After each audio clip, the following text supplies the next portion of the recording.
En drague de rue, il y a 3 cas de figure. Une fois où tu as pris le numéro d'une fille, tu te doutes bien que tous les numéros ne sont pas égaux. Il y en a qui répondent mieux que d'autres. Il y en a qui sont plus solides que d'autres. Et certains numéros qui vont aller nulle part et d'autres qui vont déboucher sur des rendez-vous sûrs. De façon générale, il y a 3 cas de figure. Le premier cas de figure, ce sont des numéros plus ou moins forcés. Ce type de numéro, lorsque tu leur envoies un message, elle ne va pas répondre. Le deuxième cas de figure, comme je te disais tout à l'heure, c'est lorsque l'interaction était solide.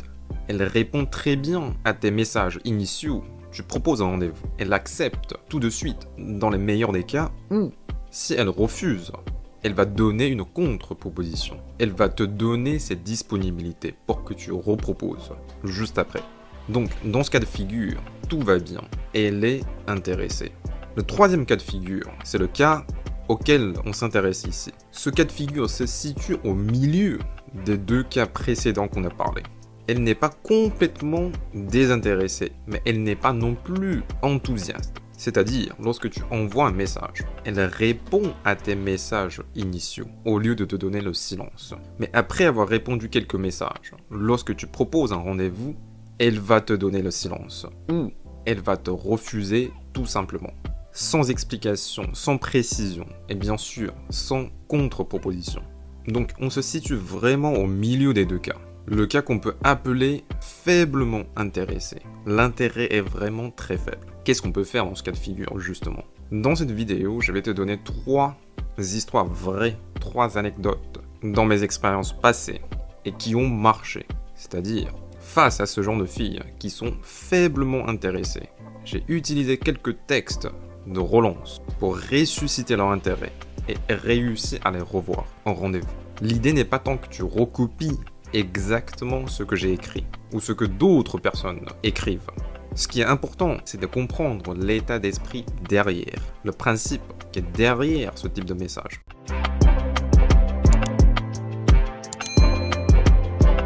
Donc, le premier message. Le contexte, c'est toujours le même. C'est lorsque je fais une proposition de rendez-vous. Elle refuse, mais ne donne pas d'explication ou de contre-proposition. Donc là, je fais une proposition de rendez-vous, un dimanche après-midi. Elle me dit « Désolé, je ne suis pas disponible dimanche ». Donc elle ne dit pas pourquoi elle n'est pas disponible. Elle ne dit pas non plus quand est-ce qu'elle sera disponible. Elle est vraiment très faiblement intéressée. Qu'est-ce que j'ai fait? J'ai écrit « Tu n'es pas aventurière » avec un clin d'œil après. C'est quoi l'idée ici? Au lieu de faire une autre proposition, de dire que peut-être lundi, peut-être mardi, peut-être mercredi, de courir après elle, je la repousse. Si tu n'as pas encore vu la vidéo sur comment créer de l'attraction, l'une des techniques fondamentales, c'est de repousser. Autrement dit, casser le rapport, au lieu de créer le rapport. Le deuxième effet que ce message fait, c'est la qualification. De la même manière, dans l'autre vidéo, je disais que la qualification est une technique, créer de l'attraction. Qu'est-ce qui qualifie les autres? Ce sont des employeurs, ce sont des professeurs, qui demandent aux élèves, aux candidats de se justifier. Ici, c'est exactement pareil. Je la qualifie en tant que quelqu'un qui n'est pas aventurière, pour la pousser à se justifier. Un troisième bon point de ce message, c'est l'utilisation du mot aventurière, parce que je sous-entends que ce n'est pas quelque chose de sérieux, mais plutôt une aventure. Et tout ça doit se faire avec légèreté, ne pas se prendre trop au sérieux. Donc, qu'est-ce qu'elle me dit? Elle me fait lol, c'est pas complètement mort. Donc ça sous-entend aussi qu'elle a compris que c'est pas quelque chose de sérieux, c'est de l'aventure. Donc il y a peut-être moyen. Alors que si je lui dis quand est-ce que tu seras disponible? Est-ce que mercredi ça te va? Je suis presque sûr qu'elle ne va pas me répondre. Elle va me donner le silence. Donc le deuxième message. Le contexte, c'est que c'était vers la fin d'après-midi. Et j'essaie de la revoir, de la faire sortir le soir même. Je lui ai dit ce soir vers 20h, est-ce que ça te va?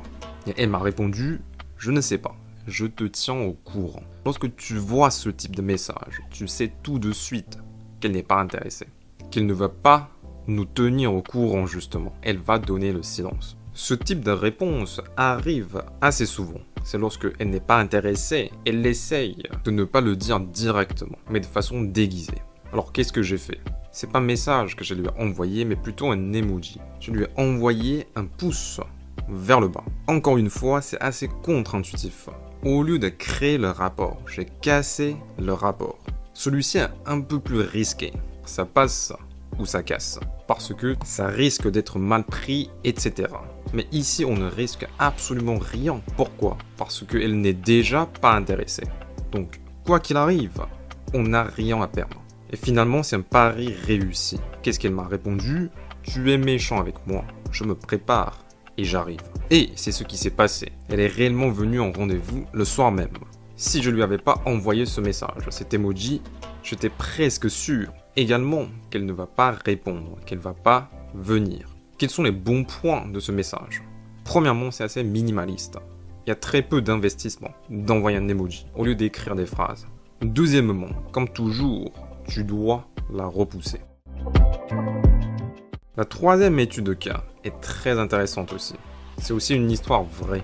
Donc, comme d'habitude, je lui propose un rendez-vous un dimanche après-midi.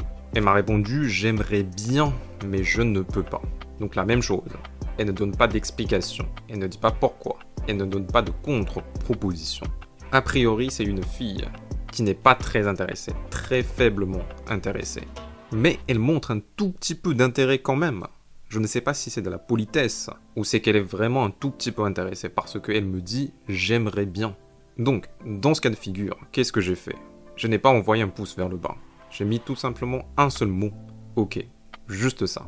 Rien de plus. Donc, ce qui s'est passé après, c'est que elle ne m'a pas répondu à mon « ok » pendant 1 semaine, 2 semaines, 3 semaines.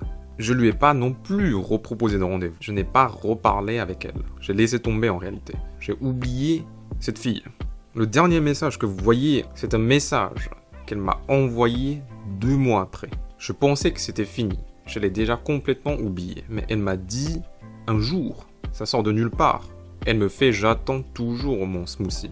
Donc, pour le coup, c'est un rendez-vous sûr. Elle est très intéressée. Elle a même fait la proposition d'elle-même. Et la fin de l'histoire, c'est qu'elle est réellement venue en rendez-vous. Pourquoi cela a marché? Premièrement, je n'étais pas dans le besoin. Je lui demande pas quand est-ce qu'elle est disponible. Je lui fais pas d'autres propositions. Le message « OK » montre que j'étais complètement détaché. Et c'était vrai en plus. C'est-à-dire, j'avais pas l'idée en tête que je vais lui reproposer un rendez-vous. J'ai réellement laissé tomber l'affaire. Donc paradoxalement, ça lui a suscité de l'intérêt pour moi. Donc c'est quoi le bon point de ce message? Ça montre qu'on est détaché. C'est minimaliste. On n'est pas dans le besoin. Tout ça, c'est très bien. Lorsque tu es en face d'une fille qui est très faiblement intéressée. Une autre chose intéressante à propos de ce troisième exemple, c'est que il y a une durée assez longue entre mon message et son message. C'est très intéressant parce que ce genre de situation n'est pas si rare que ça. Ça arrive assez souvent qu'une fille réengage une conversation après une durée de silence assez longue. La leçon à prendre, c'est que, en cas de doute, lorsqu'elle n'est pas intéressée, c'est toujours mieux de la repousser au lieu de courir après. Parce que même pour les pistes qui semblent mortes, elles vont revenir un jour.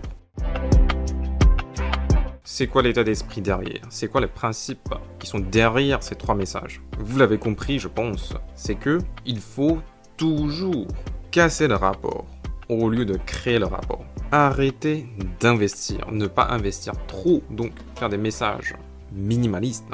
Ne pas avoir d'attente, dépenser ton énergie pour aborder d'autres filles, avoir plus de numéros, au lieu de penser à comment travailler ce numéro en particulier. Parce que justement, celui-ci n'est pas très intéressé. Logiquement, tu dois montrer un signe de désintérêt également.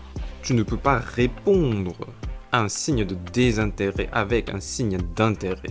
Lorsque la fille te donne un signe de désintérêt, tu vas miroiter son signe de désintérêt en lui donnant un signe de désintérêt également.